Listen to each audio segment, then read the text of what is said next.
Hi, good morning, everyone. Thank you for attending the Gene Talk. I'm Kevin from the Nemours Pet MRI Center. Today, I'm going to talk about the Radiotracer development for neuroimaging.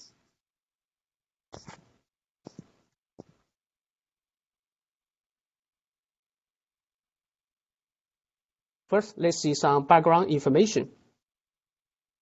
My research focuses on molecular imaging. Molecular imaging is a type of medical imaging that provides what's happening inside the body at the molecular or cellular level. It can provide quantification and visualization of biological process in living subjects, including humans.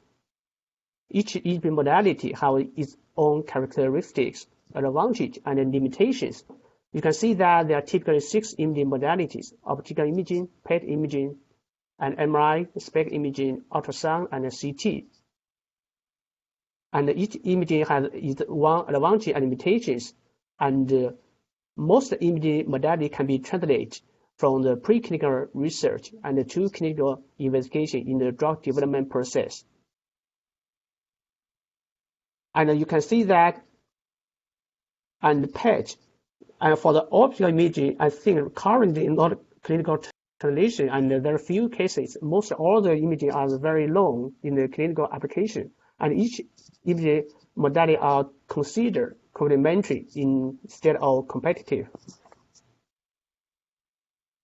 Generally speaking, for my research mainly focus on PET radioligand development and for development PET tracers. And generally speaking, the pathway for development of PET tracers is the same as the therapeutic drug development. That we need to think about pharmacology, safety, and pharmacokinetics and synthesis. And due to the unique property of PET tracers, and because it involves radioactive materials, regarding our PET tracer development, we also need to think about radiation exposure. Before moving to clinical translation, we need to calculate the radiation dose to humans. Also, because the radioactive property and short half-life, different radiotracer have different short half-life, we need to think about and choose appropriate isotope for radiolabeling for clinical translation. So here is the general pathway for the PET tracer development. First, we need to identify a target we are interested in. When we choose the target, then we design and synthesize new analog. For my part, my job mainly focuses on small molecular inhibitors drugs, and there are other drugs like peptide or antibodies. Out of a design and synthesize a new compound, and we choose the appropriate isotope for radiolabeling. Typical radioisotope, something like copper 11 or fluorine 18. After we get the radiochemistry done, then next step, we move the radiotracer to evaluate the radiotracer in animal model, such as non-human primate and rodents. If after evaluation of the radiotracer in rodent and non-human primate, if the tracer is still promising, we will move the tracer to the clinical investigation. So here it shows the typical radiotracer target different target. Let's say for F-DOPA, it's just FDA approved in 2019 for imaging of dopamine synthesis. And FDG is the most widely used PET tracer in the clinical for imaging of metabolism. And O15 water is used for tumor angiogenesis. F-MISO for imaging of tumor hypoxia. And also FLT for imaging tumor proliferation. So this slide shows currently the FDA approved PET tracers. Right now there are 12 FDA approved tracers. You can see that most tracers are F18 labeled tracer due to the favorable half-life of F18 2 hours. And because the short half-life of copper 11 is just 20 minutes, we can see that just one tracer was approved by FDA in 2012. That's developed by Mayo Clinic. So here I just give you 2 brief examples regarding the pathway to develop PET tracer from the preclinical research to clinical translation. The first example I'm talking about develop PET tracer for neurodegenerative diseases, particularly for the dementia. Dementia is a clinical syndrome characterized by loss and decline in memory and other cognitive abilities. about 40% of people with age over 70 has dementia. And the severity of dementia is linked to the loss of cholinergic neurons and synapse in the central nervous system. Therefore, a PET tracer can assess the loss of cholinergic function will have great impact on sensing of severity dementia. And the vesicular acetylcholine transporter, later on, we also call this as the VACHT, is a biomarker for cholinergic neurons. The function of VACHT is to load acetylcholine into presynaptic vesicle in the cholinergic neurons. And the VACHT expression level correlated with the loss of cholinergic neurons.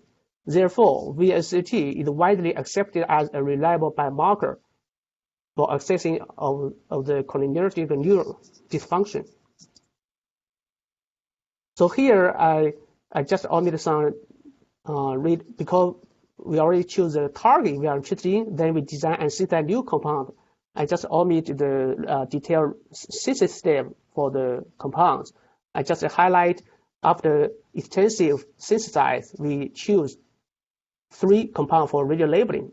And for these 3 compounds, just as I mentioned, next day we need to do the binding assay toward the VACHT, because in the brain, the VACHT expression level also competitive with sigma-1 and the sigma-2 receptor in the brain. So after we choose the 3 radiotracers, we first do the binding assay toward the VACHT and the selectivity toward the sigma-1 and sigma-2 receptors. Then we radio label 3 radiotracers. After comprehensive consideration in terms of binding affinity, selectivity, and the radio labeling strategy and reliability, we choose a compound called FVAT for further evaluation in rodents and non-human primates. That's the compound called FVAT. It shows the mark in red because they have higher yield and the binding affinity toward VACHT is much higher compared to the another 2 target compounds. So we'll first evaluate the compound in the HD rat. We do the ex vivo autoradiographic study in the rat brain, and 60 minutes post-injection of the tracer, we can see that the F18 label tracer accumulated in the VACHT enriched strident area. And compare the reference, we use the cerebellum as a reference region. We can see that 60 minutes post-injection tracer, the target, the strident to cerebellum ratio was 4.2. We also did the biodistribution study. Here we show the regional brain uptake because right now we're focused on I didn't show the whole body biodistribution study, but it just show the regional brain uptake. We can see that for this tracer at different time point, for the first 5 minutes, there's no significant difference between the different regional brain uptake of the tracer. But after 30 minutes from the red bar, you can see that the target strident area has highest uptake compared to other brain region. And the target, the strident to the non-target cerebellum ratio was 1.3 at 5 minutes and reached 3 at 30 minutes and remained stable until 120 minutes. That means that this tracer has highest accumulation in the target strident area, and the target to non-target ratio remains stable until 2 hours post-injection of the tracer. So after evaluating of the tracer in rodents, so we move the tracer to further study in the non-human primate brain. Here shows the monkey brain study result. We can see that this tracer can cross the blood-brain barrier. That's a very important requirement and for the radiotracer, for the neuroimaging radiotracers. We can see that this tracer can cross the blood-brain barrier and have highest accumulation in the striatum, so the red line. And in the reference region, we can see that the blue line, there's a low uptake. And the target to non-target ratio reached about 3 at 80 minutes post-injection tracer. To further demonstrate the tracer binding was specific, we did a blocking study. We injected a compound called vidamico. This compound is a VACHT inhibitor. We inject the drug 5 minutes before injection of the radiotracer. We can see that after injecting the inhibitor and 5 minutes before the tracer injection, we can see that in targeted strident area, the red line, we can see that the uptake ratio decreased about 90%. However, compare the reference region, the blue line, you can see that before with injection, without injection, the inhibitor, and before and after injection for the blue line, there's no significant change. For the red line, you can see that the blocking effect about 90% after inject the inhibitor. Because this inhibitor is VHCHT specific, that demonstrates that the tracer binding to the striatal area to the VHCT is specific. Just we mentioned that we further do another blockade study because one of the concerns is this tracer is competitive binding with sigma-1, sigma-2 receptor. We need to show that this tracer is specific to VHCT and have low binding to sigma receptor. We can see that the binding affinity, the in vitro binding affinity for this tracer is 0.6 nanomole. But for sigma-1, we use the sigma-1 compound called Xuyi to do the competitive study. Because Xuyi you can see that have good binding affinity for sigma-1 receptor, but the low binding affinity for VHCT. And we can see the picture that pre-treatment with Xuyi and the post-treatment from the PET imaging, there's shows that there's no significant change. That further demonstrates that at that, the binding to VHCT is specific and is not affected by the sigma-1 receptor. We also do the radiometabolite study in the artery line of non-human primate study. We do the metabolite study, we need to demonstrate that first, we need to demonstrate the metabolite profile of the radiotracer. The second thing is we need to make sure that the radiometabolite does not cross the blood barrier and confound in the imaging interpretation. We can see that there are 3 radio components in the blood sample, and the parent compound, the blue line is the parent sample. The blue line is the parent compound. If that, there are 2 radiometabolites, and there's one radiometabolite, there's about 30 and 60, 80% at 15, 30, and 60 minutes respectively. And for the secondary radiometabolite 2, the purple line, we can see that from 0 to 120 minutes, the radiometabolite 2 was less than 1.5%. That's considered negligible. And from the radiometabolite pattern, and also according to the rotation time from the APLC, we can conclude that the radiometabolite has a very short rotation time, and is very, very hydrophilic. It is hydrophilic. That means that the radiometabolite probably will not cross the blood-brain barrier and interfere with the imaging analysis.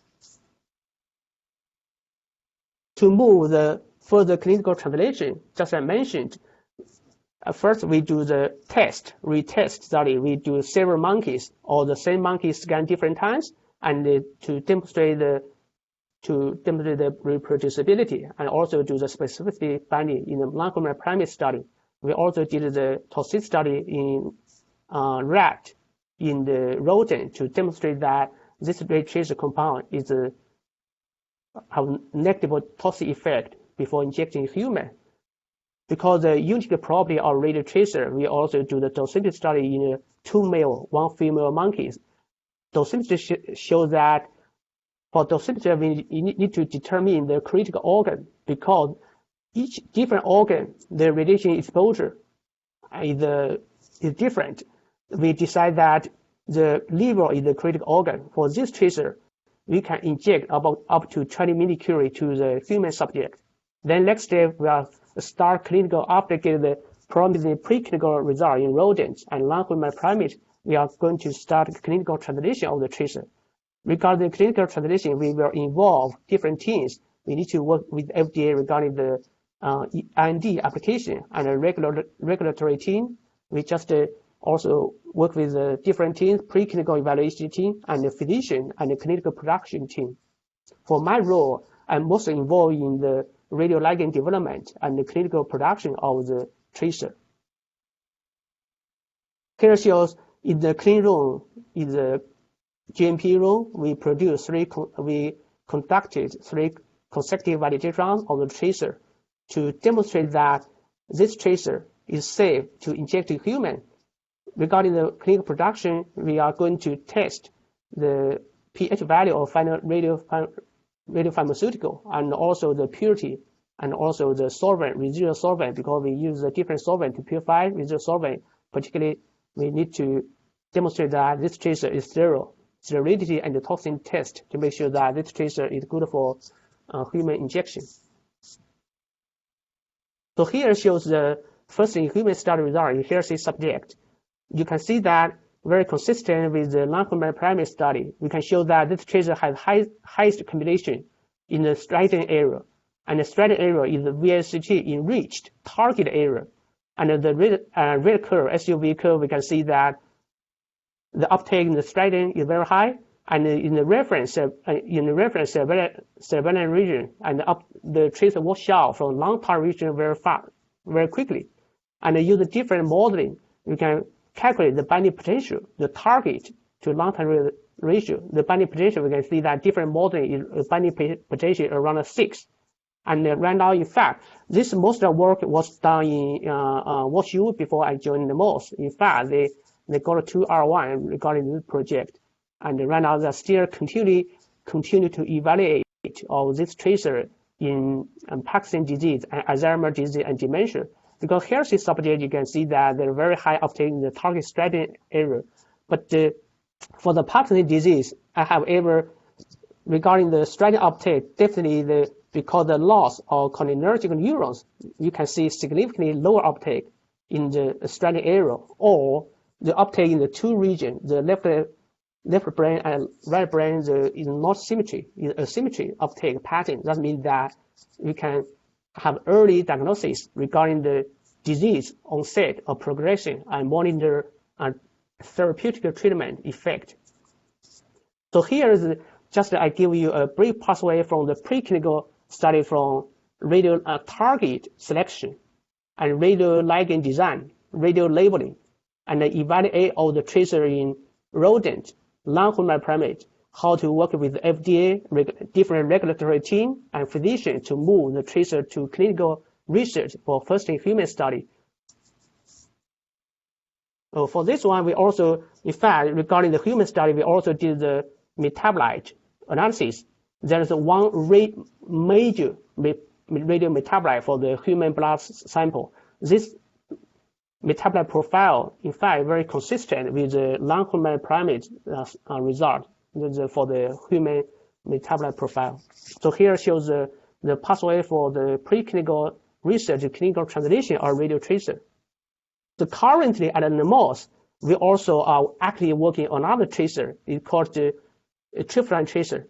It's a natural tryptophan analog for imaging of ciliary pathway, because currently the only tracer imaging of abnormal ciliary pathway is the carbon 11 labeled MNT.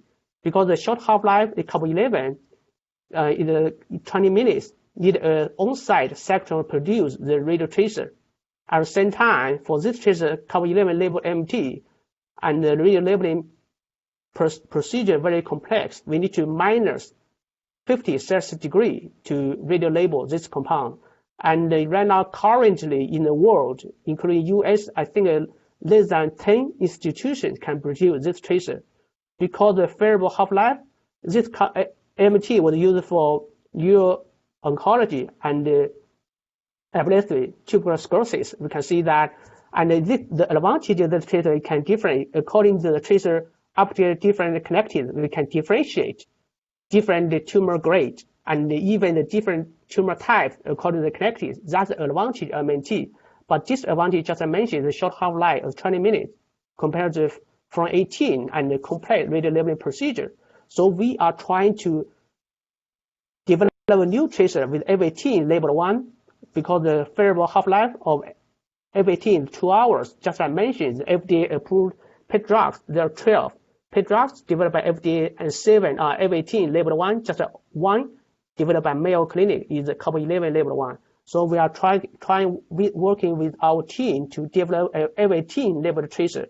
In fact, in last Gene talk, I give a brief introduce preclinical research, collaborate with the Rahul, Sigrid. We do the preclinical evaluation of the tracer in the transgenic brain tumor called the medulloblastomer brain tumor model. Lastly, Chinto, I give a brief summary of this F18 inhibitor tracer in the preclinical study result in the transgenic brain tumor. It shows very promising result. So currently, we are working with our team to try to work with FDA to submit exploratory IND for this tracer for first-in-human studies. And regarding the IND package, we almost get that done. We are actively working and try to translate this tracer to human studies for the imaging of cannabinoid pathway. In the target population, the first human study probably adopt because we have the meeting with FDA last year, because the first human study in terms of safety concerns probably are going to adopt population in neuro-oncology and epilepsy, tuberous sclerosis.